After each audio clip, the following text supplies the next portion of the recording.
Bonjour Fabienne Grébert. Bonjour.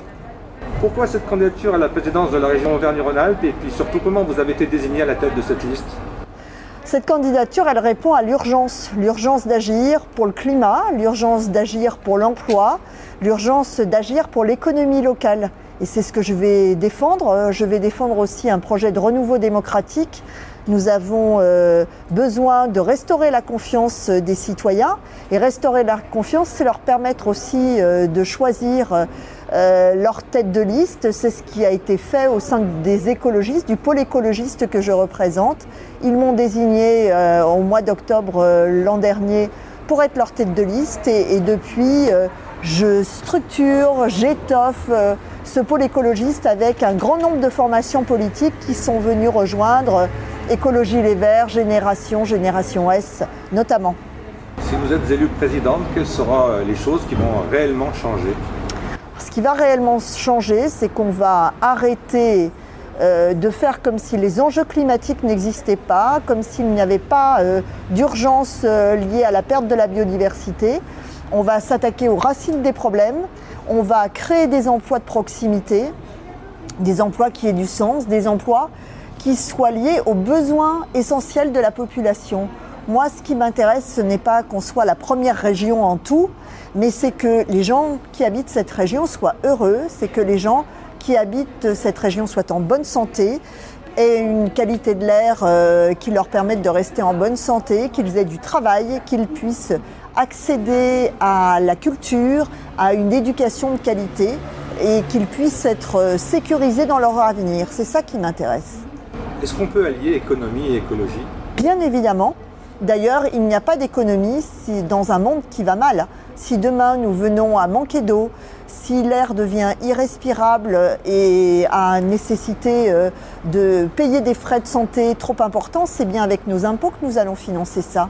Quand un ruisseau sort de son cours, quand les gelées tardives touchent les agriculteurs, c'est bien nous qui payons avec nos impôts et les entreprises payent aussi.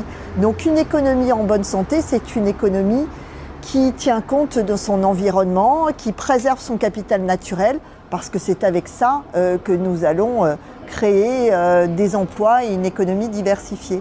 Est-ce que vous pensez que les bons résultats aux dernières élections municipales vont booster votre résultat? Et puis, question un peu à part, mais à Grenoble, on a un maire écolo, à Lyon, on a maintenant un maire écolo, et on a l'impression que l'écologie, elle ne prend pas à Saint-Étienne. Quel est le problème? Bon, écoutez, nous, on prend les gens là où ils en sont. Il est indiscutable que l'écologie monte dans l'état d'esprit des gens, mais parfois cette écologie vient, je dirais, se confronter aux difficultés des habitants. À Saint-Étienne, il y a du chômage de masse, il y a de la pauvreté qui augmente et on n'a pas toujours conscience que l'écologie peut être une réponse à ces problèmes-là. Mais j'en suis certaine, la transition écologique, c'est plus de pouvoir d'achat pour les habitants, c'est être en meilleure santé, c'est avoir une alimentation de qualité, c'est avoir de l'emploi et c'est retrouver confiance en l'avenir. Pour rester dans la politique, pour un électeur lambda, est-ce que c'est facile de comprendre les stratégies politiques justement entre les alliances différentes, entre les élections départementales et régionales? Il y a des gens qui sont avec et contre suivant les élections. C'est extrêmement compliqué. C'est extrêmement compliqué, les scrutins ne sont pas les mêmes. Les modes de désignation des conseillers départementaux ou des conseillers régionaux ne sont pas les mêmes, si bien que ça oblige les partis à faire des alliances dans certains territoires et pas dans d'autres. C'est toute la difficulté, j'en suis bien consciente. Ça n'aide pas à porter le débat des idées. Justement, pourquoi vous n'avez pas trouvé d'alliance au premier tour ou d'accord? On va en trouver, vous inquiétez pas, au soir du premier tour, on en trouvera. D'ici là, tous les candidats écologistes et les candidats de gauche portent leurs idées sur différents territoires, là où ils sont forts, et c'est pas plus mal pour faire passer ce message. Est-ce que justement vous avez déjà établi une stratégie pour le second tour? Les postes sont déjà réservés, ça sera en fonction des voix? Ça sera en fonction des voix, mais nous sommes d'accord, il y aura une alliance des forces de gauche et des écologistes au deuxième tour. Vous avez parcouru tout le département, enfin peut-être pas tout le département, mais une partie de la région. Est-ce qu'il y a une différence sur le territoire ligérien par rapport aux autres départements? Est-ce que les questions justement écologiques ne sont pas les mêmes ou il y a des attentes différentes? Écoutez, j'ai vécu à Saint-Étienne, j'ai vécu dans la Loire. Vous êtes né à Saint-Étienne? Je suis pas née je suis arrivée ici, j'avais 6 ans. Ah. Voilà. Et j'ai fait toutes mes années, une grosse partie de mes années collège et mes années lycée à Rive-de-Gier. Donc je connais bien ce territoire. Je pense qu'on vit tous sur une même planète et que les préoccupations en sont les mêmes. On a ici une région à Saint-Étienne qui a été abîmée par le charbon, mais qui a fait aussi connu ses plus belles heures économiques à cette ère, des industries très polluantes, etc. Aujourd'hui, il faut qu'on restaure une industrie qui est déjà riche ici sur ce territoire, mais qui doit être encore plus pourvoyeuse d'emplois. Je pense que les préoccupations seront les mêmes. Avoir une qualité de l'air. L'air ne s'arrête pas aux frontières de la Loire. La qualité des ressources en eau, c'est la même pour nous. Et l'épuisement des ressources en eau, il touche aussi bien les agriculteurs du Forez que ceux de la Loire-Atlantique. Et nous avons à travailler dans une logique de solidarité et de fraternité. Toujours dans les questions écologiques, les riverains de la Loire sont contre les éoliennes. Quelle est votre position? Quand je dis les riverains de la Loire, c'est une partie, toujours, c'est pas tous. C'est vrai qu'on a un vrai souci avec l'éolien parce que beaucoup de dossiers échouent. Mais moi, mon point de vue, c'est qu'il faut faire avec ce qui est là, ce dont nous disposons sur notre territoire. Nous devons nous affranchir des énergies fossiles. C'est vital si nous voulons limiter le dérèglement climatique. Et pour ça, nous devons faire des énergies renouvelables avec du soleil, avec l'eau quand nous en avons, avec la biomasse quand nous en avons, avec le vent quand il est là. Et donc, nous devons diversifier les sources de production d'énergie. J'ai envie de vous dire, on ne met pas tous nos œufs dans le même panier. Alors. Exactement. C'est la diversité qui fait la richesse de notre pays. On a aussi la région qui a commandé des trains hydrogène aussi. Quel est votre avis en tant qu'écologiste? Il faut expérimenter. On reste dans le domaine des transports. Du coup, comment vous allez changer la donne? On a énormément de gens qui se plaignent des transports dans cette région. On est à Saint-Étienne, donc on a un souci entre Lyon et Saint-Étienne. Tout à fait. Quelles sont les solutions? On parle de plus de trains. Il y a une liste qui propose un train toutes les 10 minutes. On se rend compte aussi que l'état du réseau il est un peu défectueux du côté de Rive-de-Gier. Qu'est-ce qu'il faut faire puisqu'on ne veut pas faire une deuxième autoroute? Eh bien, il faut renforcer le transport ferroviaire. Parce que le transport ferroviaire, c'est à la fois bon pour le pouvoir d'achat des habitants, c'est bon pour le climat, et puis c'est plus économe en ressources foncières. Aujourd'hui, on ne peut pas voir disparaître des exploitations agricoles pour faire une troisième autoroute entre Saint-Étienne et Lyon. C'est tout simplement absurde et inefficace. Ce dont nous avons besoin, c'est des transports accessibles, quel que soit le revenu, qui permettent de garantir le droit à la mobilité et puis permettre à des gens de Lyon de venir travailler à Saint-Étienne et vice-versa. On ne peut pas mettre aussi plus de bus, puisqu'on a des bus qui roulent au carburant vert aussi maintenant. Oui, on peut, tout à fait. Mais il y a d'abord une infrastructure de transport ferroviaire que nous devons garantir avec un RER comme nous avons à Paris, mais un RER donc avec une fréquence régionale, voilà, sur les grands axes. Et puis après, rallier avec des transports routiers de voyageurs sur les gares de rabattement. Si aujourd'hui nous avons des trains, des transports routiers de voyageurs qui viennent de la périphérie de Saint-Étienne et qui rabattent sur Château-Creux, c'est beaucoup plus efficace. Si nous avons des infrastructures cyclables aussi qui permettent dans un rayon de 8-10 km à tout à chacun de venir en vélo électrique jusqu'à la gare, ça aussi c'est efficace. Il faut également que les vélos électriques, on puisse les mettre dans les trains. Exactement. C'est problématique ça aussi. Exactement. Donc là aussi, nous devons adapter les trains, peut-être avoir plus de places l'été dans les trains et puis avoir des places modulables. Tout ça est à l'étude et nous le ferons quand je serai présidente de région. Est-ce que la région elle peut aussi aider, influencer les grandes entreprises au lieu que tous les sièges, tous les bureaux soient à Lyon, qu'on délocalise et que les gens, on parle beaucoup de télétravail, mais j'ai envie de vous dire qu'on fasse du télétravail dans les communes environnantes et les départements environnants aussi. Vous avez parfaitement raison. Tout est à Lyon, on a l'impression. Alors voilà, et c'est là aussi où il y a des choses intéressantes à faire, c'est que moi je milite pour qu'on arrête d'artificialiser les sols et qu'on réhabilite les bâtiments plutôt que de construire et de s'étendre au détriment des agriculteurs. Ce qui pourrait être envisagé, c'est d'avoir un inventaire régional de tous les mètres carrés inutilisés, que ce soit dans des résidences de tourisme, dans les bureaux, dans les locaux industriels, dans les bâtiments. Et ça nous permettrait à la fois de mutualiser des espaces, de recréer des espaces de travail. Aujourd'hui, avec le développement du télétravail, on sait qu'on va avoir des millions de mètres carrés qui seront inutilisés. La région peut accompagner cette réorganisation des espaces. Dans les compétences de la région, il y a aussi quelque chose de très important, c'est la formation et les lycées. Tout à fait. Qu'est-ce qui va changer si vous êtes élu? Alors, déjà, nous allons mettre 600 millions d'euros en plus dans la rénovation des lycées. Parce qu'il faut que nos lycéens aient de bonnes conditions, qu'ils n'aient pas trop froid l'hiver et qu'ils soient dans des bonnes conditions pour passer leurs examens au moment où il y a des périodes de canicule. Donc ça, c'est un premier point. On va construire des nouveaux lycées avec des logiques d'éco-construction, en développant les écomatériaux, en privilégiant la construction bois. Ça, c'est important. Et puis, la formation professionnelle a été totalement abandonnée par l'exécutif précédent. Nous devons là remettre des fonds. C'est près de 60 millions d'euros qui seront consacrés chaque année à l'ouverture de nouvelles formations, à la reconversion professionnelle de tous ceux qui vont subir des plans sociaux et surtout aux métiers d'avenir. Je pense aux métiers de la rénovation énergétique, je pense aux métiers liés à l'alimentation et tous les emplois de l'économie sociale et solidaire qui conjuguent soit auprès de l'environnement, soit auprès des enfants, des seniors, ces emplois de proximité non délocalisables.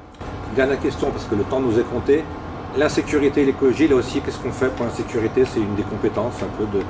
C'est l'État, bien sûr, mais la région aussi, elle peut jouer là-dessus. Alors, c'est surtout l'État, vous l'avez dit. On a besoin de forces de police nationales, on a besoin de policiers municipaux. Et pour avoir des policiers municipaux, moi je viens d'Annecy, on a 85 policiers qui nous manquent parce qu'il n'y a pas de logement. Donc, consacrez-nous déjà à des logements sociaux pour les métiers en tension, pour les policiers municipaux. Donnons du travail à tous ceux qui en manquent et qui sont tentés par la délinquance, faute d'avenir et de confiance en l'avenir. Et tout ça ira beaucoup mieux si nous renforçons la proximité humaine dans les quartiers. Toute dernière question, on annonce un fort taux d'abstention. Comment on fait pour mobiliser tous les électeurs? Alors nous invitons effectivement tout le monde à aller voter, tous ceux qui ont envie de changer quelque chose à leur vie. Si vous n'allez pas voter, rien ne changera. Si vous allez voter, effectivement, vous aurez la possibilité d'offrir un peu d'emploi à vos enfants, de redonner foi à cette génération climat qui aspire à changer le système, mais pas changer le climat. C'est ça aussi qu'on veut porter en tant qu'écologiste, s'attaquer à la racine des problèmes, plutôt que de continuer comme avant et de réparer les dégâts. Ce n'est plus possible. Il est urgent d'agir. Merci beaucoup Fabienne Weber. Merci à vous. Comme à tous les candidats, je vous souhaite évidemment un très bon score et puis une bonne chance. Merci. Et puis j'espère, comme à tous aussi, vous revoir pendant les 6 prochaines années. Eh bien écoutez, je serai là. En tout cas, moi, mon avenir, il est en Auvergne-Rhône-Alpes. Ça fait 50 ans que j'y vis et je vais y rester. Merci beaucoup. Merci. Olivier Longeon, vous êtes tête de liste pour la Loire pour la liste écologiste. Comment vous avez été désigné? Alors c'est un vote Alors il y a eu un appel au rassemblement des écologistes en Auvergne-Rhône-Alpes qui a réuni plus de, je ne sais plus combien de milliers de personnes. Et là-dedans, il y a eu un vote d'ailleurs pour désigner la tête de liste régionale, Fabienne Grébert, et un vote pour désigner les têtes de liste départementales.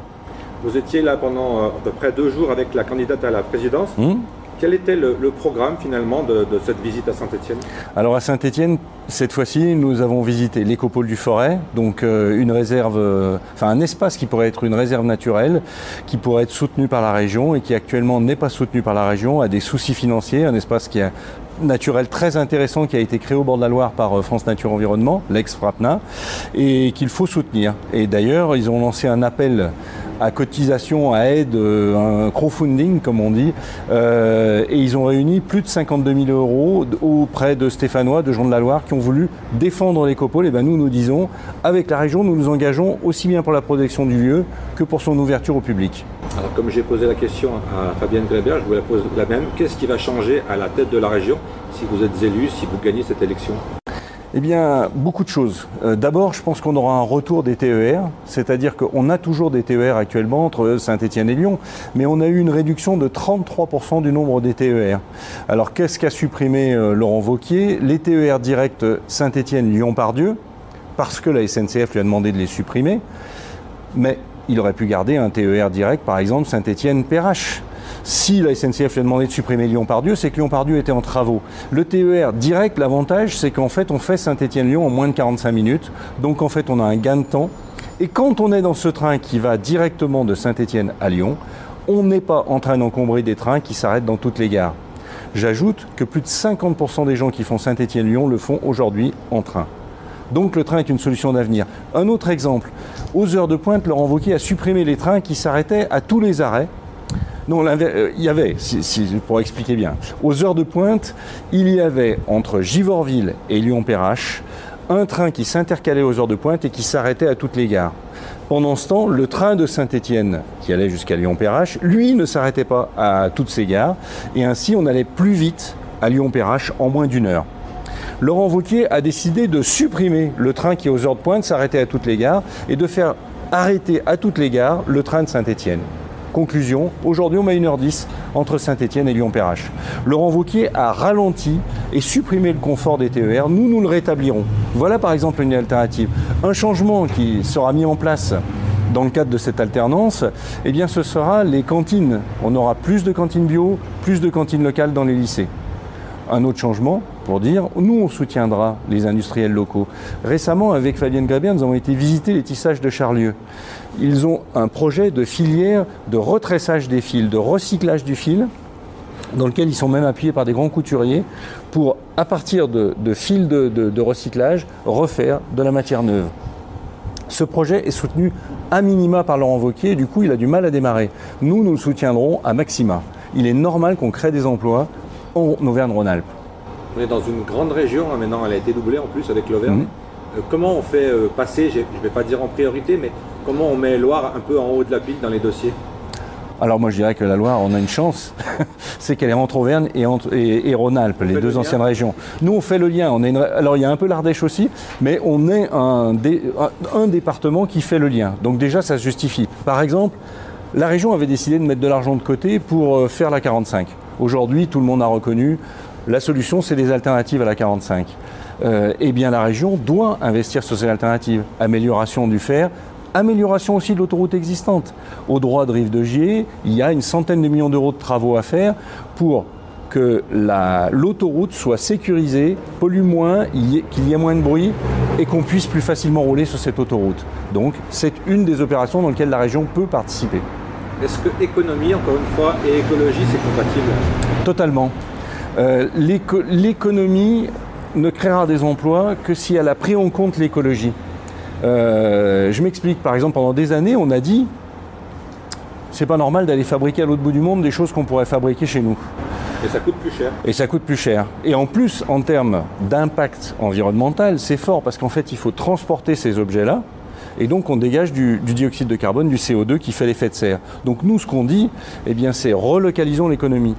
Quand on dit ça, certains rigolaient. Aujourd'hui, quand on voit que les 2/3 des vaccins sont fabriqués, des vaccins dont on a besoin aujourd'hui, sont fabriqués en Inde.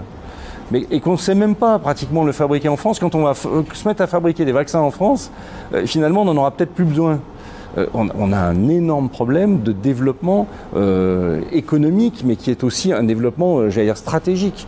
Les masques, comment ça se fait qu'alors qu'en France, on a encore une industrie du latex, puisqu'on a Michelin, qu'on a encore une industrie du tissu, puisqu'on a encore des industriels, on n'a pas été foutu de fabriquer des masques.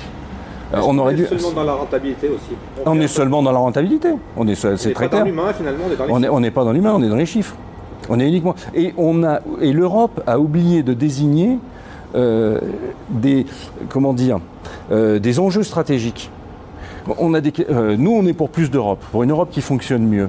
J'en profite pour dire, aujourd'hui, qu'est-ce qu'on voit? On voit qu'on a une Russie qui est capable de détourner un de nos avions c'est la Biélorussie, mais c'est pareil. La Biélorussie et la Russie sont capables de détourner un de nos avions pour arrêter un de leurs opposants, et on est en train de dire « ah mais non, c'est pas normal ». De l'autre côté, les États-Unis nous ont espionnés au moment de Barack Obama, où soi-disant Barack Obama était le plus grand démocrate. C'était un démocrate, certes, par rapport aux républicains des États-Unis, mais on se pose quand même la question, espionner nos chefs d'État. Et nous, l'Europe, qu'est-ce qu'on fait? On proteste. Il y a un moment où l'Europe doit avoir une dimension politique et stratégique à sa hauteur, et notamment fabriquer un certain nombre de fabrications stratégiques. Et pour nous, écologistes, ce qui sera fondamental, c'est qu'on dégagera moins de dioxyde de carbone en le déplaçant, et qu'on aura la maîtrise totale de la fabrication. On saura ce qu'il y a dans ce qu'on fabrique.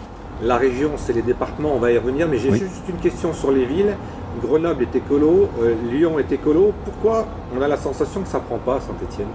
Alors d'abord, je dirais que Grenoble est écolo, Lyon est écolo, Annecy est écolo. Chambéry a été gagné par les écologistes et la gauche, et il faut savoir que ce qui séparait les deux listes, c'était 26 voix. Les socialistes sont passés devant les écologistes à Chambéry de 26 voix. Et puis, un certain nombre de petites communes sont aujourd'hui gérées par des écologistes. Que petites communes ou moyennes communes, je pense à Dieulefit en Isère, à Die, dans la Loire, on peut penser à Burdines par exemple, dans le Pilat. Petit à petit, l'écologie montre qu'elle peut être la force du changement. Dans la Loire, on a un certain nombre d'implantations de la droite historique qui fait qu'on a des difficultés, d'ailleurs comme la gauche, à s'implanter. Le seul parti qui est multiplié par 3 son nombre de voix et son pourcentage au municipal à Saint-Étienne, c'est Europe Écologie Les Verts. C'est l'écologie. Ça veut dire que vous êtes sur la bonne voie alors? On est sur la bonne voie. Vous êtes sur la voie verte?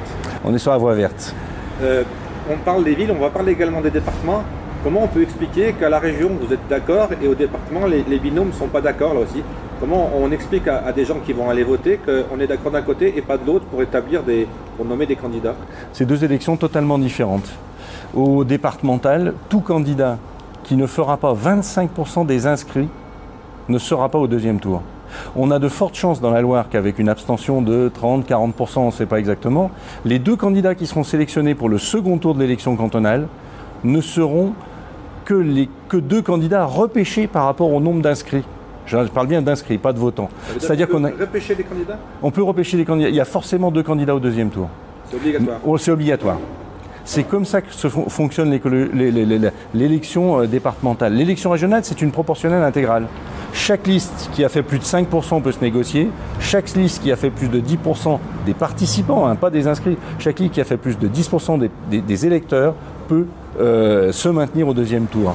Et donc nous, ce que nous ferons au deuxième tour de cette élection régionale, c'est que nous ferons un rassemblement écologiste et de gauche pour gagner la région Auvergne-Rhône-Alpes. Est-ce que vous y croyez sincèrement à la victoire quand on voit les sondages qui donnent Wauquiez mais vraiment largement en tête? Alors d'abord, Wauquiez n'est pas largement en tête pour moi, je m'explique. Par rapport à Saint-Étienne, si vous vous souvenez des sondages à Saint-Étienne... On me dit qu'il ne faut pas tenir compte des sondages. Mais oui. Alors, si on prend les sondages, on pourrait quand même dire que le maire de Saint-Étienne était quasi élu au premier tour d'après les sondages. C'est-à-dire qu'il avait 10 ou 12 points d'avance sur ce qu'a aujourd'hui Wauquiez. C'est même ce qui est presque arrivé. Voilà. C'est ce qui est arrivé. Mais la dernière fois, Jean-Jacques Caran, il avait les mêmes taux que M. Wauquiez dans les sondages, et Jean-Jacques Caran a perdu. Donc on peut se poser la question, pourquoi? Parce qu'en fait, une région, malheureusement, les gens savent peu à quoi ça sert et connaissent peu les élus qui y sont. Donc ça laisse une ouverture à tous nouveaux élus. Et moi je crois que si l'écologie est en tête de la gauche le soir du premier tour, elle réunira la gauche et les écologistes et elle offrira la possibilité d'un changement, d'une nouvelle politique. Et les électeurs vont le voir, les électeurs vont voter pour nous. Souvent dans les sondages, et actuellement c'est pareil, quand on compare les données brutes et les données réelles, les écologistes sont minorés. Actuellement, le sondage nous minore de 4 à 5 points. Eh bien, vous verrez que nous serons au-dessus de ce que disent les sondages aujourd'hui et que nous conduirons une liste qui fera gagner Auvergne-Rhône-Alpes. Qu'est-ce qui a fait que, justement, au premier tour, la liste écolo et la liste PS, entre guillemets, n'a pas pu se mettre d'accord? Alors, il y a eu une proposition des écologistes qui a consisté à dire, on proposait, de mémoire, 4 quarts, pas le 4 quarts savoyard, mais presque. Donc on proposait, nous, voilà. Donc 4 quarts, donc on proposait un quart pour les écologistes, un quart pour socialistes et apparentés, un quart pour communistes, LFI et apparentés, et un quart de citoyens. et ça nous a été refusé par nos partenaires. Inversement, cela peut se comprendre. C'est une élection à la proportionnelle. J'en reviens toujours à la même chose, quoi. C'est-à-dire qu'on peut être présent au premier tour, faire plus de 5% et se négocier, faire plus de 10% et conduire une liste de deuxième tour. Donc c'est une situation qui n'est pas catastrophique. Si j'ai bien suivi mes cours de maths, celui qui arrive en tête devrait conduire la liste. Est-ce que vous avez envisagé que finalement vous arriviez que deuxième à l'issue du premier tour et que là aussi les négociations soient différentes? Eh bien, elles seront différentes. Mais ce que nous avons envisagé, c'est d'être les premiers parce que nous y allons pour être les premiers, parce que c'est dans ces conditions-là qu'on changera la région. Mais c'est pas tellement une question de tête ou de nom, mais est-ce que ça change un petit peu le projet si on n'arrive pas tout à fait en tête? Je pense, oui. De toute façon, quand il y a une négociation de deuxième tour, cela se fait sur les places. Alors ça, c'est assez simple, hein. C'est une proportionnelle, c'est des mathématiques. Il y a des gens qui maîtrisent totalement ce genre d'algorithme sur Excel. Et puis, le reste, c'est une négociation de projet à projet. Donc, il y aura cette négociation. D'ailleurs, si nous sommes devant, il y aura négociation aussi avec nos partenaires de gauche. Alors, comme vous êtes tête de liste, normalement, vous devriez être élu. Si vous êtes élu opposition ou majorité, j'imagine bien que les dossiers ne seront pas les mêmes, mais la première chose que vous allez faire quand vous allez être conseiller régional, c'est quoi? La première chose, ce qu'on a à faire, c'est à élire le président ou la présidente. Et c'est ce qu'on fera, et nous voterons pour Fabienne Grébert, évidemment. Non, la première chose, moi, que j'avais envie de développer le plus rapidement possible, c'est qu'on... Alors, pour la Loire, c'est ce que j'ai toujours défendu, que j'ai défendu quand j'ai déjà été élu de 2010 à 2015. C'est faire en sorte de défendre un projet industriel autour des énergies nouvelles où on a des industries à Saint-Étienne qui sont capables de fabriquer des morceaux d'éoliennes, des morceaux de panneaux solaires. Eh bien, c'est développer un territoire à énergie positive où on ne fasse pas simplement qu'isoler les bâtiments ou poser des panneaux solaires chinois, que nous, quand on isole les bâtiments, ça soit des industries locales qui les fabriquent, que quand on pose un panneau solaire, quand on pose une éolienne, quand on met une centrale hydraulique, eh bien ça soit quelque chose qui soit fabriqué à Saint-Étienne ou dans la Loire. Olivier Longeon, merci beaucoup. Est-ce qu'il y a un mot à rajouter avant de vous laisser repartir en campagne? Eh bien l'écologie c'est possible, et ça passe par un vote écologiste les 20 et 27 juin prochains. Merci. Merci.